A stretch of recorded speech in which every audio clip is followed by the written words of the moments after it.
हमारी ज़िंदगी में जब भी कुछ परेशानी आती है या कोई बुरी घटना हमारे साथ हो जाती है, तब हम अक्सर भगवान को कोसने लगते हैं, उन पर विश्वास करना बंद कर देते हैं। दोस्तों, ऐसा नहीं है कि समस्याएं सिर्फ आपके जीवन में हैं। हर किसी को कोई ना कोई समस्या का सामना अपनी ज़िंदगी में करना पड़ता है, क्योंकि समस्याएं हमारे जीवन का एक अभिन्न अंग है।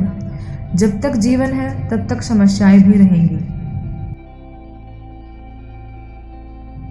दोस्तों, अगर कभी किसी की मौत पानी में डूबने से हो जाती है तो अक्सर हम लोग यही कहते हैं कि उस व्यक्ति की मृत्यु पानी में डूबने से हुई है, परंतु वास्तविक सत्य यह नहीं है।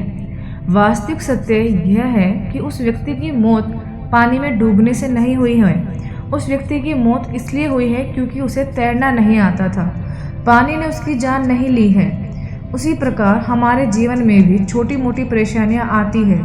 वह बड़ी समस्या या एक बहुत बुरी घटना में तब बदल जाती है जब हमें उसका सामना करना नहीं आता है। इसलिए अगर आप भगवान पर विश्वास करके धैर्य और समझदारी पूर्वक उस घटना का सामना करेंगे तो देखना, धीरे धीरे वह समस्या आपको बहुत छोटी लगने लगेगी और एक दिन वह समस्या खत्म भी हो जाएगी।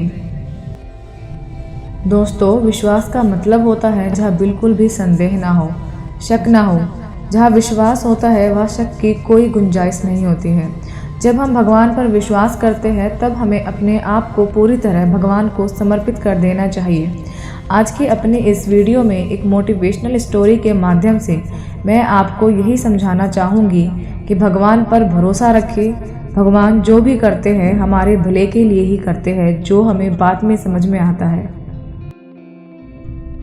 दोस्तों, एक बार की बात है, एक बड़े से पानी की नाव जिसमें कि लोग सफ़र कर रहे होते हैं, वो पानी में डूब जाती हैं। सारे लोग भी पानी में डूब जाते हैं, लेकिन उनमें से एक किसी तरह से बच जाता है। वो अपनी जान बचाते बचाते किसी तरह एक खाली टापू पर पहुंच जाता है। टापू बिल्कुल ही सुनसान होता है और वह इंसान भगवान को कोस रहा होता है कि तुमने मेरे साथ ऐसा क्यों किया।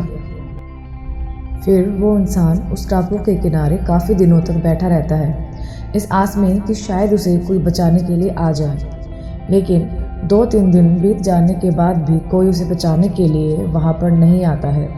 वो अपने बचने की उम्मीद पूरी तरह से खो देता है।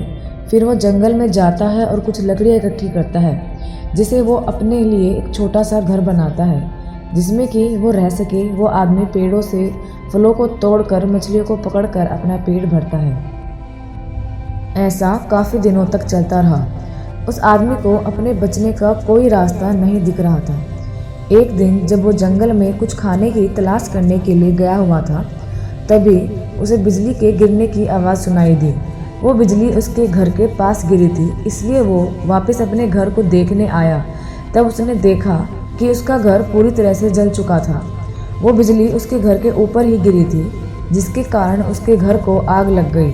वह आदमी भगवान को कोसने लगता है कि उसने उसके जो छोटा सा घर बनाया था उसको भी जला दिया। एक छोटा सा घर बनाया था और अब वो भी जल गया। अब वो क्या करेगा? वो अपनी किस्मत को दिन भर कोसता रहा। फिर उस टापू के किनारे के पास ही जाकर सो गया। अचानक उसे एक नाव की आवाज़ सुनाई दी, जिससे उसकी आंखें खुल गई। तो उसने उठकर देखा कि एक नाव उसके पास ही आ रही थी। वो जोर जोर से उस नाव को मदद के लिए पुकारने लगा। उस नाव पर सवार लोगों ने उसकी आवाज़ सुन ली और उसे बचा लिया। उस आदमी ने लोगों से पूछा कि आपको कैसे पता लगा कि मैं यहाँ पर हूँ? तब उनमें से एक आदमी ने जवाब दिया कि हमने आपके धुएं का इशारा देखा था, जिसे देखकर हम आपको बचाने के लिए आ गए। तब वो आदमी सोच में पड़ गया कि उसने तो उन्हें कोई इशारा नहीं दिया था।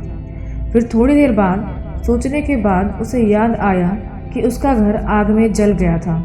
शायद उसी के धुएं को देखकर ये मुझे बचाने के लिए आ गई। ये सब जानकर वो बहुत खुश हुआ। तब उसने भगवान का शुक्रिया किया। हमें इस कहानी से यह सीख मिलती है कि हमारी ज़िंदगी में मुश्किलें चाहे जितनी भी हों, हमें कभी उम्मीद नहीं छोड़नी चाहिए। भगवान पर भरोसा रखना चाहिए। दोस्तों, अगर आपको मेरी आज की मोटिवेशनल वीडियो अच्छी लगी हो तो प्लीज़ चैनल को सब्सक्राइब करना मत भूलिएगा। एंड यस, वीडियो को शेयर कीजिए, लाइक कीजिए, कमेंट कीजिए। थैंक्स।